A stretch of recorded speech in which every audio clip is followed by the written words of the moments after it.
The candle flames flickered in the drafty farmhouse kitchen as the boy leaned in to blow. Just then Ranger, the old German shepherd, let out a sharp, guttural bark and lunged at the table. He wasn't trained for parties. He was trained for war. The knife clattered from his mouth. The cake split open. Something inside shimmered red, metallic, not frosting, not sweet, and the smiles faded fast.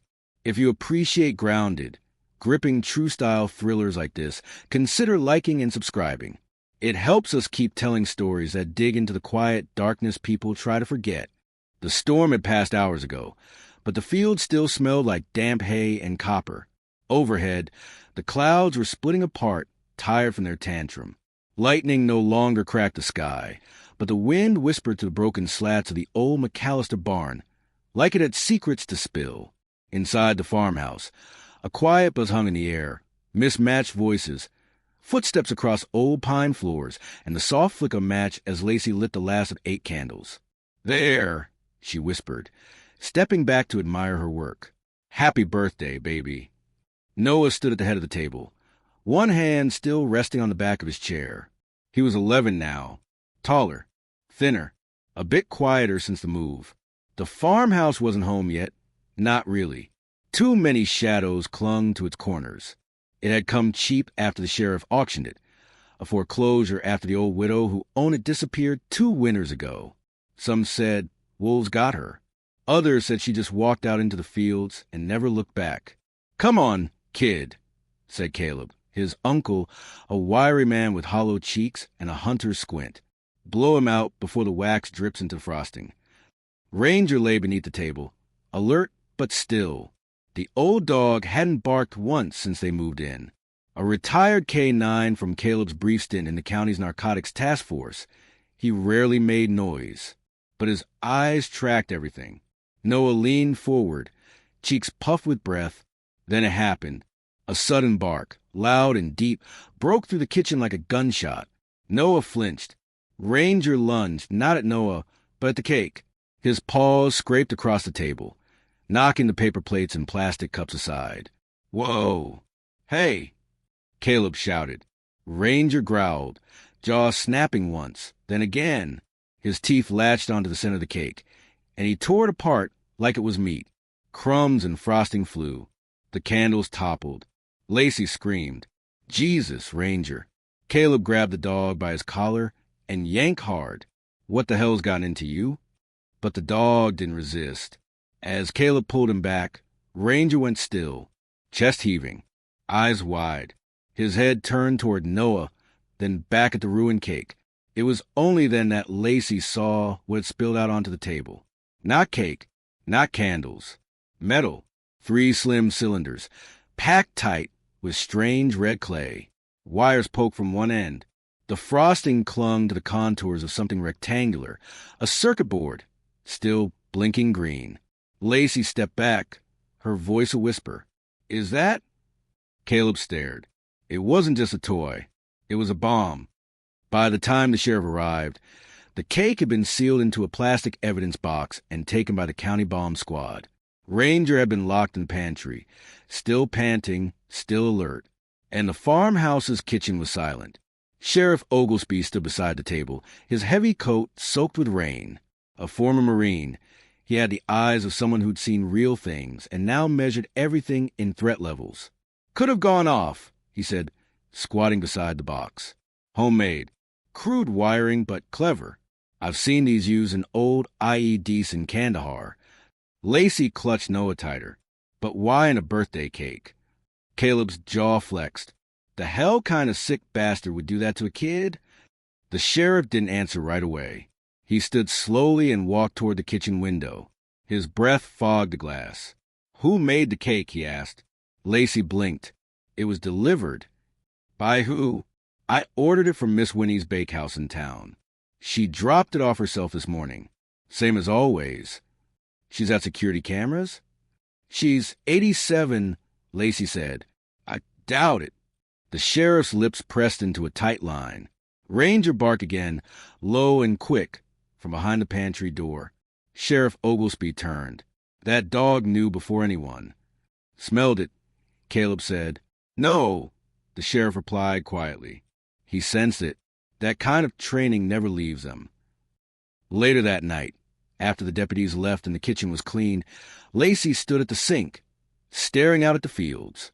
The wind moved through the tall grass like something unseen. Her hands trembled. She hadn't told the sheriff everything. She couldn't, because that morning, just before the cake arrived, she'd found something odd in the mailbox. A white envelope. No stamp. No address. Just Noah's name written in shaky black ink. Inside, nothing but a photo. It showed the farmhouse, this very one, but years ago. Snow on the roof, smoke in the chimney, and in the window, a little boy wearing Noah's exact pajamas. Out in the barn, Caleb was doing something he hadn't done in years. He was crying, not from fear, not from shock, but something colder, a kind of guilt that curled up inside him like old smoke, because he knew who had the training to make a cake like that. He'd once worked with someone on the task force, a bomb tech out of Wichita, a guy who got caught planting evidence, who was forced out quietly. No arrest, no charges, just a warning. Stay gone. But last month, Caleb had seen his name again on a forge application to the local grain mill, and now here they were with a bomb in a child's cake. He whispered his name like a curse. Riley Beck. The man had disappeared. But Caleb was starting to think he'd never left. At midnight, Ranger began pacing the hallway. His ears twitched. His nose scraped the bottom of every door. In the bedroom, Noah couldn't sleep. He kept seeing the wires and the flicker of red light under the frosting. He whispered into the dark, "Why me?" And somewhere far off, maybe just inside the trees, a figure stood watching the farmhouse, holding another cake box. But this time, it wasn't meant to explode. It was meant to lure. And the name on top wasn't Noah. It was Lacey. By morning, the air had turned brittle. The fog that rolled in from the creek didn't rise with the sun. It clung instead to the porch railings, the barn roof, the long gravel drive. Everything was quiet again. Too quiet. Lacey stood barefoot in the hallway, holding the envelope she hadn't told Caleb, or the sheriff, or anyone. She didn't know why. Maybe it was shame. Maybe fear. Maybe because deep down, part of her believed this wasn't random. And if it wasn't random, then it was personal. And if it was personal, then someone out there knew her, knew Noah, knew this house. She pulled the photo out again. Noah in the window, but it wasn't Noah. Couldn't be. The photo was old, paper curled at the corners, color faded. Yet the boy's face was nearly identical. Same eyes, same pajamas. It was like looking at a memory she never lived. She slid the photo back into the envelope and tucked it into her coat pocket. Behind her, Ranger scratched at the pantry door. She opened it slowly. The dog didn't bolt. He didn't growl. He walked out calm and sat at her feet. Then he looked up at her, eyes full of something unreadable, almost protective. Caleb hadn't slept. He drove into town before sunrise, keeping the truck's headlights off until he hit pavement. The only place open at that hour was Grady's Feed Supply, and that's exactly where he went. Not for supplies. For Grady. Grady had run the mill, the post office, and the town's unofficial records for 30 years. If anyone knew who'd moved through the county lately, it was him. The bell over the door jingled. Grady looked up from the counter. "Caleb," he said with a slow nod. "Still chasing ghosts?" Caleb leaned on the counter, looking for one. Grady poured coffee into a styrofoam cup and handed it over. "You hear about the cake? Saw the sheriff's truck flying past last night. Heard your name on the radio chatter. Then you know someone's trying to kill my nephew." Grady nodded slowly. "You ever hear the name Riley Beck?" That made the older man flinch. "Yeah," Grady said. "I heard it. Think he's back?"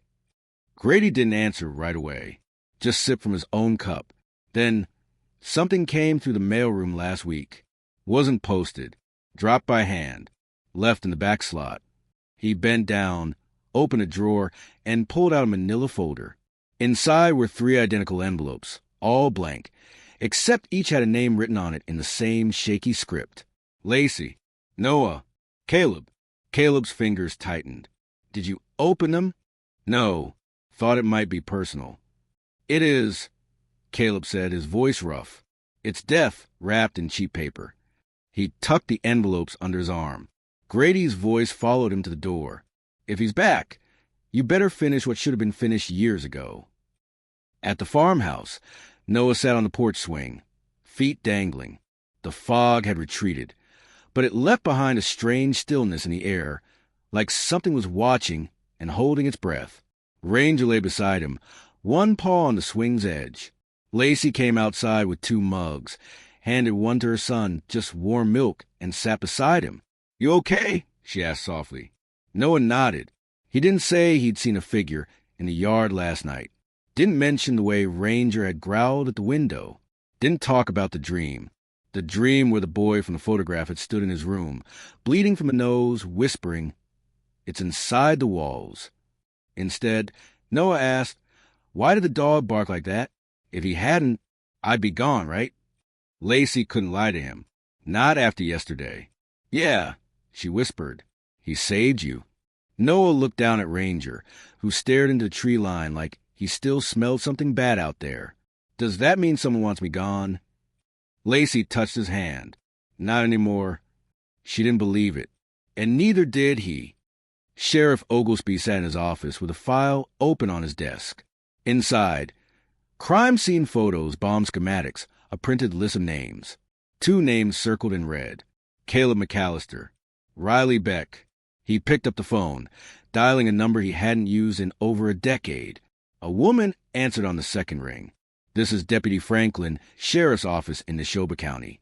I need to speak with Special Agent Monroe regarding an individual." A pause. "Yes, Riley Beck. We believe he's active again." Another pause, then longer silence. The voice that finally came on was low and clipped. "Where?" "Here, McAllister Farmhouse. Someone embedded an IED into a birthday cake. Nearly killed a child." The voice muttered a curse. Then, "You need to evacuate that property. Now." "Why?" "Because Riley doesn't make mistakes. He sends messages. If this didn't kill them, it was never meant to." Sheriff Oglesby frowned. What was it meant for? The voice was quiet. "To open the door." Lacey checked the back gate around noon. It was open, but they'd locked it the night before. She was sure of it. She called for Caleb. No answer. She called the sheriff. No signal. She checked the house.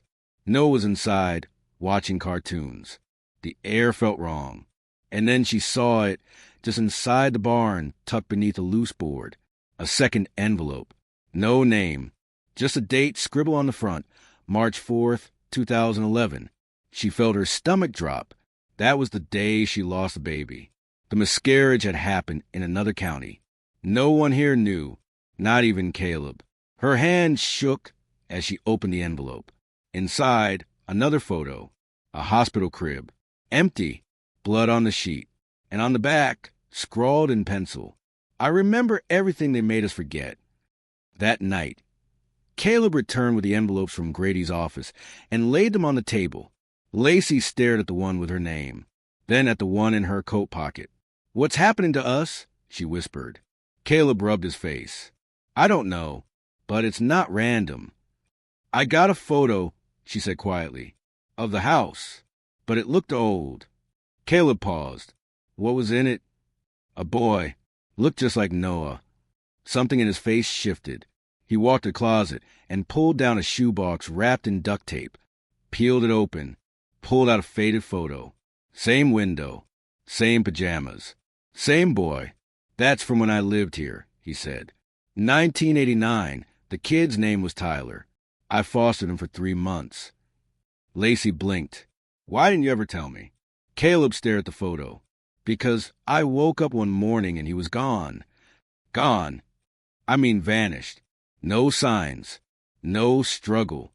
Just not there." He looked up. "I told the cops he ran. But now, I don't think he did." Just after midnight, Ranger barked again. Then he ran. Out the front door, down the porch steps, across the grass. toward the old shed near the edge of the woods. Noah followed, barefoot. The dog was digging furiously at a patch of earth behind the shed. When Lacey and Caleb caught up, the dog had uncovered something wrapped in plastic, soaked through. A backpack. Noah reached inside and pulled out 3 things: a child's drawing, a VHS tape, and a letter addressed in red ink. To the one who remembered. The drawing was wrinkled, but the ink hadn't faded. Crayon lines scratched out the same house they stood in now. Windows glowing yellow. A figure on the porch with red scribbles for eyes. Next to it, a stick-figure dog, labeled Ranger. And at the very bottom, he still lives here. Underneath, Noah held it without speaking. Lacey gripped the VHS tape like it might burn her. The letter lay between them in the dirt. Red ink, all uppercase. No return name, no explanation.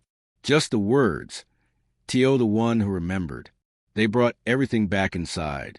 The night was cold, but no one reached for blankets. Caleb set up the old VHS player in the den, dusting it off like an exhumed corpse. It hadn't been used in years. Probably belonged to the family that vanished before them. He fed the tape in and pressed play. The screen buzzed to life. Snow, then flicker, then footage. A boy, not Noah, younger, maybe 8.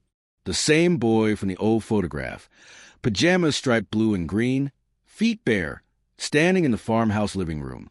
A timestamp read, March 3rd, 1989, 1:44 a.m. In the video, he turned the camera and whispered, "He's in the crawl space." Then static, more flicker. The boy again, now crying, holding the same drawing Noah found. He doesn't sleep. He just waits. Then he held something up to the camera. A necklace, silver, with a locket shaped like a heart. Caleb gasped. Lacey turned. "What?" Caleb reached into his coat pocket, slowly pulled out a matching locket. "I gave this to his mother. She was my sister." He stared at the screen like he was seeing a ghost. "They said she died in a car wreck, but they never let me see the body. No funeral, just a closed casket and a letter." Lacey's voice was soft. "You never told me you had a sister. She was different. Ran off young. Got into strange groups. Came back one day with a son and a warning. Said if anything ever happened to her, to keep the boy safe." He rubbed his face. "But I didn't. I failed him." The screen shifted again. Now the boy was in the attic. The camera angle was different. Someone else filming now, heavy breathing behind the lens. The boy pointed toward the corner. "He buries them there," he said, "where the floor's warm." Then the screen went black. A sound played beneath the silence. Knocking. Soft. Repetitive. 1, 2, 3. Pause. 1, 2, 3. Then the tape ejected itself. The room sat in silence. Ranger growled low in his throat. No one moved, until Noah said very quietly, "I hear it, too." They opened the attic an hour later.